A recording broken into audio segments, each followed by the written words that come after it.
Let's unpack this today.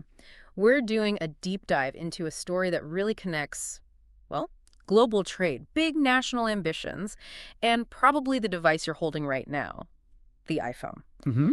We've gathered a stack of reports, our notes, the latest analysis, really trying to understand this drama playing out over where Apple makes its phones. And the pretty heavyweight pressure it's suddenly under from the U.S. Exactly. Our mission here is to give you the key pieces, the full picture of this, high-stakes tech tussle. Right, and it's a complex picture. We're seeing this huge shift in manufacturing, big money involved with incentives, and these really significant geopolitical currents just colliding. Absolutely. So to really get what's happening now, we need to set the scene first. In India, Yeah. over the last few years, under Prime Minister Modi's Make in India initiative, which is basically this big national push for domestic manufacturing, Hmm. India has just rapidly transformed. It's become a major, major hub for Apple. The scale is. Yeah.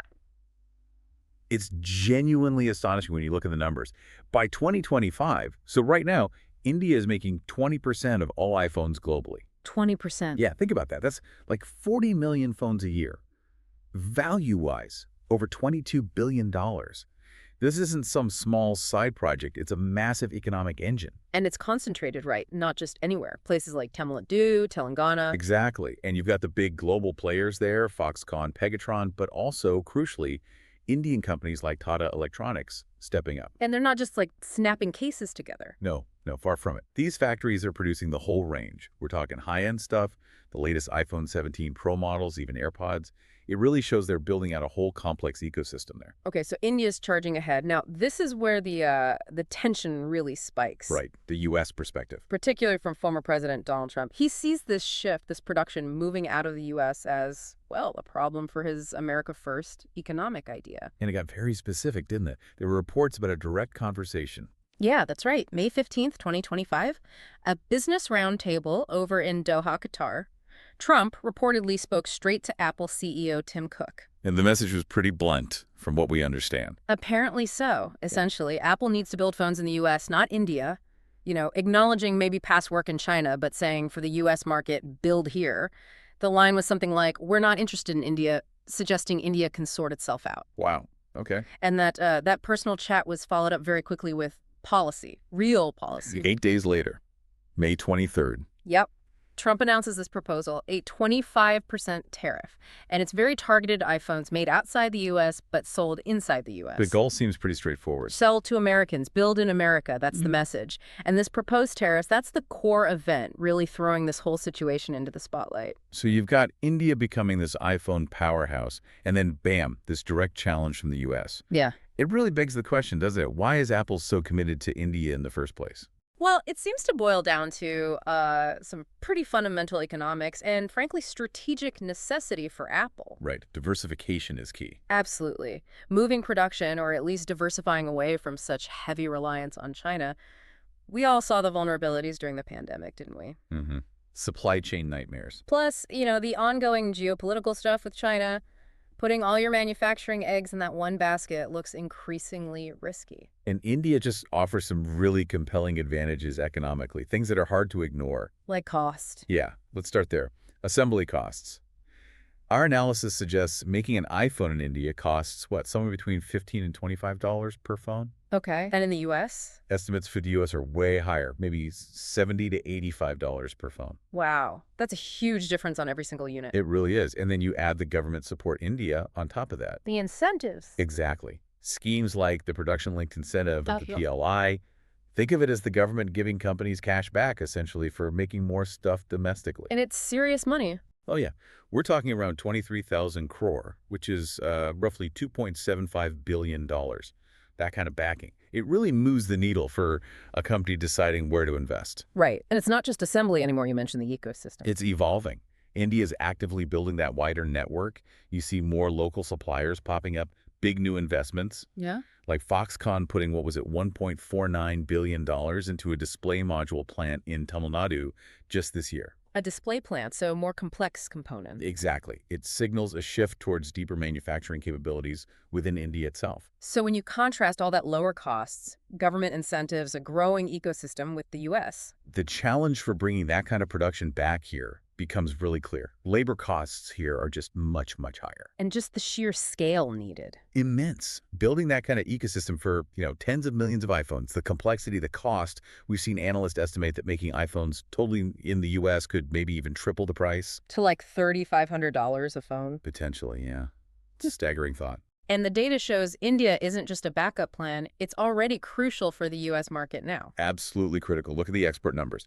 Between December 24 and February 25, almost 82% of iPhones made in India were shipped straight to the U.S. 82%. And then in March 25, it jumped even higher, 97.6% after shipments themselves surged by like 219%. So India's already directly feeding U.S. demand in a massive way. Right. It's not theoretical. It's happening right now. Okay, so this proposed 25% tariff, it's not a minor annoyance for Apple. Far from it.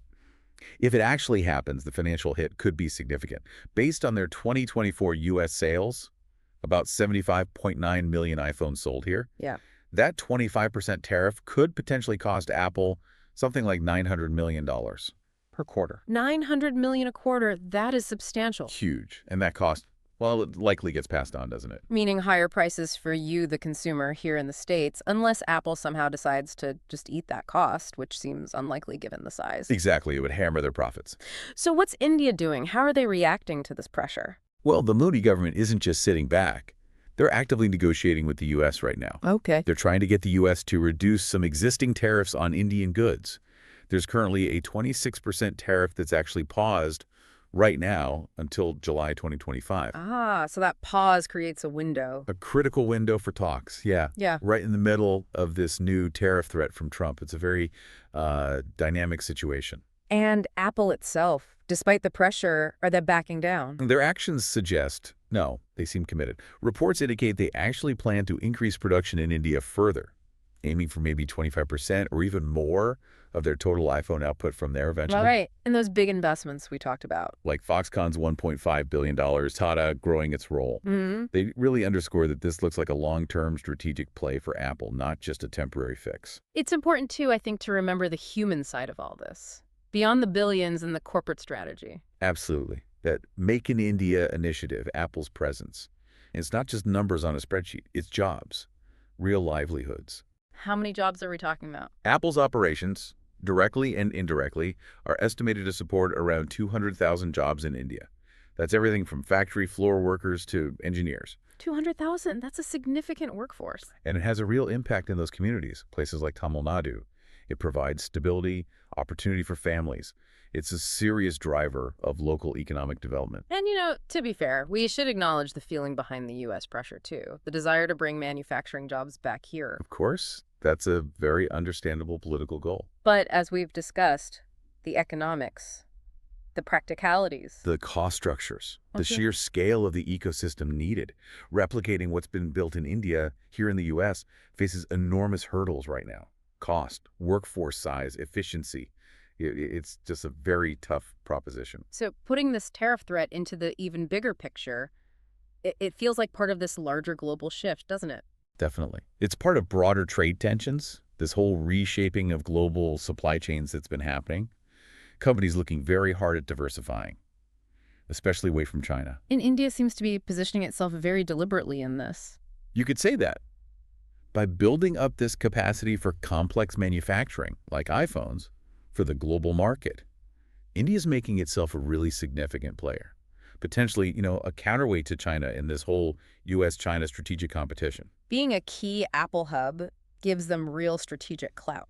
It certainly does. And there was that interesting little detail reported recently, tying geopolitics and trade together. The India-Pakistan ceasefire? Yeah, May 10th, 2025. Reports suggested the U.S. helped broker it. And amidst those talks, there were whispers, suggestions that trade leverage might have been involved. Like what?